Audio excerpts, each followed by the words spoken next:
जीना मरना शेर दे नाल। इमरान खान गुड बंदा है, वो आएगा इंशाल्लाह। वोट नून लीग ਦਾ ਇਹਦਾ ਵੋਟ ਇਥੇ ਨੂਨ ਲੀਗ ਹੀ ਅੱਗੇ ਆਉਣੀ नून लीग ਨੂੰ पीटीआई इंशाल्लाह इंशाल्लाह नून लीग को जी तहरीक अलवैक ਨੂੰ गुजरांवाला डिवीजन और जिला सियालकोट के अंदर तो नून लीग ही है, जो मर्जी हो ये नून लीग नहीं अगे आना है। अस्सलाम वालेकुम नाजरीन, एचआर न्यूज़ से मैं हूं असदुर रहमान और इस वक्त मैं डस्का सिटी में मौजूद हूं। ये हल्का पीपी 43 है और पसरूर रोड में इस वक्त मैं मौजूद हूं। डस्का सिटी का ये पसरूर रोड है। आवाम के पास चलते हैं और उनसे पूछते हैं कि वो इस इलेक्शन में किसको सपोर्ट कर रहे हैं, किसको वोट देंगे। आइए चलते हैं आवाम के पास। जीना मरना शेर दे नाल। भाजी गल है कि तब्दीली आ तो गई है, तुहाडे सामने ही है। वो भी ठीक ही, ये भी ठीक है। अहाँ कमा के ही खाना, मेरा भरावा मजदूर बंदे आ। 600 रुपये किलो घ्यो हो गया, की करिए, रोवांगे कख भी नहीं। ਇਹ ਤੇ ਸ਼ੇਰ ਦੇ ਬੰਦੇ ਨੇ ਤੇ ਇਹਨਾਂ ਨੂੰ ਤਾਂ ਸ਼ੇਰ ਦਿੰਦਾ ਨਾ ਆਣ ਕੇ। ਅਸੀਂ ਕਿਸੇ ਦੇ ਬੰਦੇ ਕੋ ਨਹੀਂ, ਅਸੀਂ ਅੱਲਾ ਦੇ ਬੰਦੇ ਆ ਤੇ ਮਜ਼ਦੂਰੀ ਰਗੜ ਰਗੜ ਕੇ ਕਰਕੇ ਖਾਣੇ ਆ ਪਏ। ਆਹਾਂ ਤੇ ਖਾਣਾ ਵੇ, ਸਮਝ ਆਈ ਜੇ। ਇਹ ਸ਼ੇਰ ਇਹਨਾਂ ਨੂੰ ਆਣ ਕੇ ਦਿੰਦਾ, ਸਾਨੂੰ ਕੋਈ ਪਾਰਟੀ ਆਣ ਕੇ ਨਹੀਂ ਦਿੰਦੀ। ਲੇਕਿਨ ਇਮਰਾਨ ਖਾਨ ਗੁੱਡ ਬੰਦਾ, ਉਹ ਆਏਗਾ ਇਨਸ਼ਾਅੱਲਾ। इमरान खान ਨੂੰ ਵੋਟ ਦੋਗੇ? ਇਨਸ਼ਾਅੱਲਾ ਉਹਨੇ ਇੱਕ ਹੋਰ ਵੀ ਐਲਾਨ ਕੀਤਾ ਨਾ, ਹੁਣ ਥੋੜੇ ਦਿਨ ਪਹਿਲਾਂ ਕਹਿੰਦੇ ਜੇਲ੍ਹ ਭਰੋ ਤਹਿਰੀਰ। ਐਲਾਨ ਕਰੇ ਪਿਆ ਆਹੀ ਇਮਰਾਨ ਖਾਨ ਦੇ ਵੋਟ। ਇਮਰਾਨ ਕੀ ਵਜ੍ਹਾ, ਕਿਉਂ ਉਹਦੇ ਬਸ ਸਾਨੂੰ ਉਹਦੇ ਨਾਲ ਮੁਹੱਬਤ ਹੈ, ਉਹ ਹੈ ਹੀ ਖਰਾਬ ਨੂੰ ਬੰਦਾ। ਸ਼ੇਰ ਨਾਲ ਮੁਹੱਬਤ ਹੈ, ਨੂੰ ਇਮਰਾਨ ਖਾਨ ਨਾਲ ਮੁਹੱਬਤ ਹੈ। ਮੁਲਕ ਨਾਲ ਕਿਸੇ ਨੂੰ ਨਹੀਂ। ਮੁਲਕ ਨਾਲ ਹੀ ਹੈ ਨਾ, ਉਹ ਮੁਲਕ ਨਾਲ ਕਰਦਾ ਪਿਆ। ਉਹ ਕਰਦਾ ਹੀ ਉਹ ਪਿਆ ਮੁਲਕ ਨਾਲ, ਹੋਰ ਤੇ ਕੋਈ ਕਰਦਾ ਹੀ ਕੋਈ ਨਹੀਂ ਇਸ ਟਾਈਮ ਨਾਲ। ਕਹਿੰਦੇ ਨੇ ਜੀ ਅਸੀਂ ਵੀ ਮੁਲਕ ਨਾਲ। ਕੋਈ ਦੁਨੀਆ ਦੇ ਇਸ ਵਕਤ ਪਾਕਿਸਤਾਨ ਦੇ ਵਿੱਚ ਕੋਈ ਬੰਦਾ ਪਾਕਿਸਤਾਨ ਦਾ ਨਹੀਂ ਸੋਚਦਾ ਸਵਾ ਉਹਦੇ ਤੋਂ। ਅਗਰ ਲੜਦਾ ਪਿਆ ਸਾਰੀਆਂ ਜਮਾਤਾਂ ਨਾਲ ਕੱਲਾ ਲੜਦਾ ਪਿਆ, ਇੱਕ ਉਹ ਲੜਦਾ ਪਿਆ।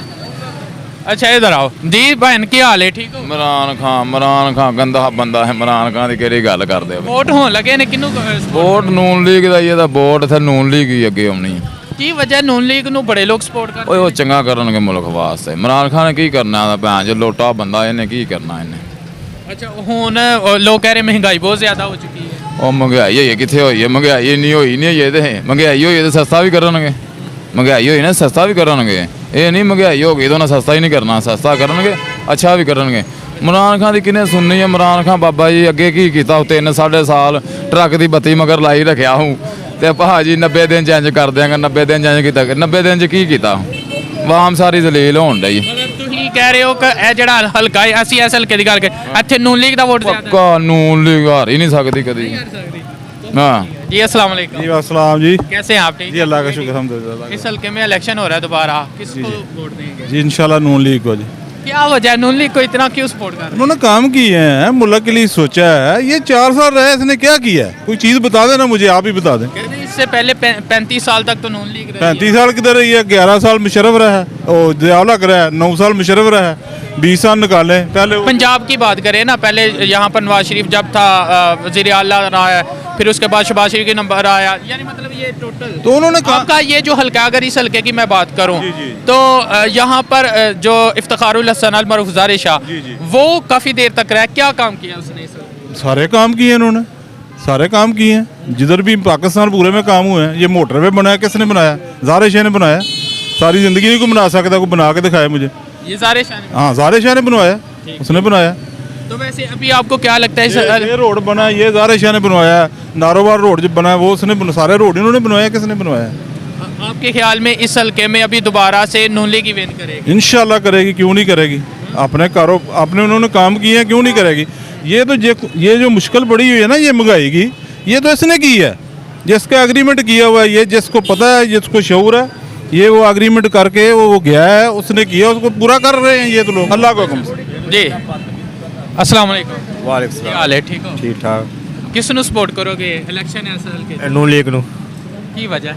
ਵਜ੍ਹਾ ਕਿ ਬੰਦੇ ਚੰਗੇ ਨੇ, ਕਾਰੋਬਾਰੀ ਬੰਦੇ ਨੇ, ਉਹ ਕਾਰੋਬਾਰੀ ਬੰਦੇ ਨੇ, ਕਾਰੋਬਾਰ ਨੂੰ ਸਮਝਦੇ ਨੇ, ਉਹ ਨਾ ਕਾਰੋਬਾਰ ਨੂੰ ਤਰੱਕੀ ਦੇਣੀ ਹੈ। पीटीआई इंशाल्लाह। ਕੀ ਵਜ੍ਹਾ? बस पसंद है। ਜੀ ਭਾਈ ਜਾਨ ਕੀ ਹਾਲ ਹੈ? शुक्र अल्लाह ਕਿਸ ਨੂੰ ਵੋਟ ਦੋਗੇ? मैं नून लीग ਨੂੰ ਸਪੋਰਟ ਕਿਹਨੂੰ ਕਰਨਾ? ਮੁਲਕ ਦੇ ਹਾਲਾਤ ਤਬਾਹ ਹੋ ਚੁੱਕੇ ਨੇ। ਸਾਗ ਡਾਰ ਸਾਹਿਬ ਆਏ ਸਨ ਇਹਨਾਂ ਕੋਲ ਤੇ ਆ ਕੇ ਡਾਲਰ ਹੀ ਨਹੀਂ ਕੰਟਰੋਲ ਹੋਇਆ, ਆਟਾ ਨਹੀਂ ਮਿਲ ਰਿਹਾ ਮੁਲਕ ਦੇ ਅੰਦਰ। ਇਸ ਵਕਤ ਤੁਹਾਡੇ ਸਾਹਮਣੇ 5 ਦਿਨ ਹੋ ਗਏ ਨੇ, ਪੈਟਰੋਲ ਨਹੀਂ ਮਿਲ ਰਿਹਾ, ਬੁਰਾ ਹਾਲ ਹੋਇਆ। ਮੈਸ਼ਤ ਤਬਾਹ ਹੋ ਚੁੱਕੀ ਹੈ। ਜਿਹੜੀ ਆਸ ਉਮੀਦ ਲਗਾ ਕੇ ਬੈਠੇ ਸਨ ਸਾਗ ਡਾਰ ਸਾਹਿਬ ਦੇ ਉੱਪਰ, ਸਾਗ ਡਾਰ ਸਾਹਿਬ ਪਿਛਲੀ ਹੁਕੂਮਤ ਸੁੱਟ ਰਹੇ ਨੇ, ਅੱਗੋਂ ਕਹਿ ਰਹੇ ਨੇ ਅੱਲਾਹ ਹਾਫਿਜ਼ ਦੇ ਮੁਲਕ ਦਾ। ਮੁਲਕ ਅੱਲਾਹ ਦੇ ਸਪੂਰ। ਸਾਗ ਡਾਰ ਨੇ ਸਾਗਾ ਡਾਕੂ ਕਹਿਣਾ ਚਾਹੀਦਾ ਉਹਨਾਂ ਤੇ ਬਲਕਿ। ਅੱਛਾ ਮੌਜੂਦਾ ਜਿਹੜੀ ਸੂਰਤ ਹਾਲ ਹੈ ਇਹਦਾ ਜ਼ਿੰਮੇਦਾਰ ਕਿਸ ਨੂੰ ਸਮਝਦੇ ਹੋ? ਇਹ ਸਾਰੀ ਇਕੱਠੀ ਪੀਡੀਐਮ ਕੀ ਤੇ ਪੀਟੀਆਈ ਕੀ ਸਭ ਇਸ ਚੀਜ਼ ਦੇ ਜਾਣਾ ਸਭ ਬਰਾਬਰ ਨੇ, ਸਾਰੇ ਬਰਾਬਰ, ਸਭ ਬਰਾਬਰ ਨੇ। ਲੱਗਦਾ ਕੋਈ ਨਹੀਂ ਸੋਚਦਾ? ਬਿਲਕੁਲ ਨਹੀਂ ਸੋਚਦੇ ਪਏ ਤੇ, ਬਿਲਕੁਲ ਨਹੀਂ ਸੋਚਦੇ। ਅਗਰ ਇਲੈਕਸ਼ਨ ਹੁੰਦਾ ਤਾਂ ਫਿਰ ਕਿਹਨੂੰ ਦੋ? ਹੋਰ ਮੁਲਕ ਪਿੱਛੇ ਜਾਏਗਾ। ਇਲੈਕਸ਼ਨ ਤੇ ਹੋਣਾ ਹੀ ਨਹੀਂ ਚਾਹੀਦਾ, ਫੌਜ ਅੱਗੇ ਆਣੀ ਚਾਹੀਦੀ ਹੈ ਮੇਰੇ ਖਿਆਲ ਦੇ ਮੁਤਾਬਕ ਤੇ। ਚਲੋ ਇਹ ਤੁਹਾਡੀ ਆਪਣੀ ਰਾਏ ਵੇ ਲੇਕਿਨ ਅਗਰ ਹੁਣ ਇਲੈਕਸ਼ਨ ਤੁਹਾਡੇ ਇਸ ਹਲਕੇ 'ਚ ਹੋਣਾ ਹੀ ਹੈ ਨਾ ਕਿਉਂਕਿ ਸੂਬਾਈ ਅਸੈਂਬਲੀ ਤਹਿਲੀਲ ਹੋ ਚੁੱਕੀ ਹੈ ਅਗਰ ਹੁੰਦਾ ਹੈ ਤਾਂ ਕਿਹੜੀ ਜਮਾਤ ਹੈ ਜਿਹਨੂੰ ਤੁਸੀਂ ਕਹਿੰਦੇ ਹੋ ਗੁਜਰਾਂਵਾਲਾ ਡਿਵੀਜ਼ਨ ਔਰ ਜ਼ਿਲ੍ਹਾ ਸਿਆਲਕੋਟ ਦੇ ਅੰਦਰ ਤੇ ਨੂਨ ਲੀਗ ਹੀ ਹੈ ਜੋ ਮਰਜ਼ੀ ਹੋਈਏ ਨੂਨ ਲੀਗ ਨੇ ਅੱਗੇ ਆਣਾ ਕੋਈ ਟੈਨਸ਼ਨ ਨਹੀਂ ਪੂਰੀ ਤਿਆਰੀ ਦੇ ਨਾਲ ਹੀ ਕਰਾਂਗੇ ਇਨਸ਼ਾਅੱਲਾ ਮੁਕਾਬਲੇ ਨੇ ਸਾਰੇ ਜਮਾਤਾਂ ਦਾ ਕਰ ਲੋਗੇ ਮੁਕਾਬਲਾ ਇਨਸ਼ਾਅੱਲਾ ਮਾਲਕ ਦੇ ਫਜ਼ਲ ਨਾਲ ਬਸ ਇਹ ਜਿਹੜੀਆਂ ਮੌਜੂਦਾ ਪੀਡੀਐਮ ਹੈ ਉਸ ਤੋਂ ਪਹਿਲਾਂ ਪੀਟੀਆਈ ਸੀ ਤੁਸੀਂ ਸਮਝਦੇ ਹੋ ਨਾਕਾਮ ਹੋ ਚੁੱਕੀ ਨਾਕਾਮ ਹੋ ਚੁੱਕੇ ਬਿਲਕੁਲ ਦੋਵੇਂ ਜਮਾਤਾਂ ਨਾਕਾਮ ਨੇ ਜੀ ਬਿਲਕੁਲ ਇਹਨਾਂ ਮੁਲਕ ਦਾ ਬੇੜਾ ਗਰਕ ਕਰ ਦਿੱਤਾ ਵੇ ਬੜੇ ਅੱਛੇ ਤਰੀਕੇ ਦੇ ਨਾਲ ਇਹਨਾਂ ਨੂੰ ਕੱਢਾਂਗੇ ਇਨਸ਼ਾਅੱਲਾ ਅਸੀਂ ਇਹਨਾਂ ਦੀ ਫਲੈਟਾਂ ਕਰਾਵਾਂਗੇ ਬਾਹਰ ਦੀਆਂ ਇਨਸ਼ਾਅੱਲਾ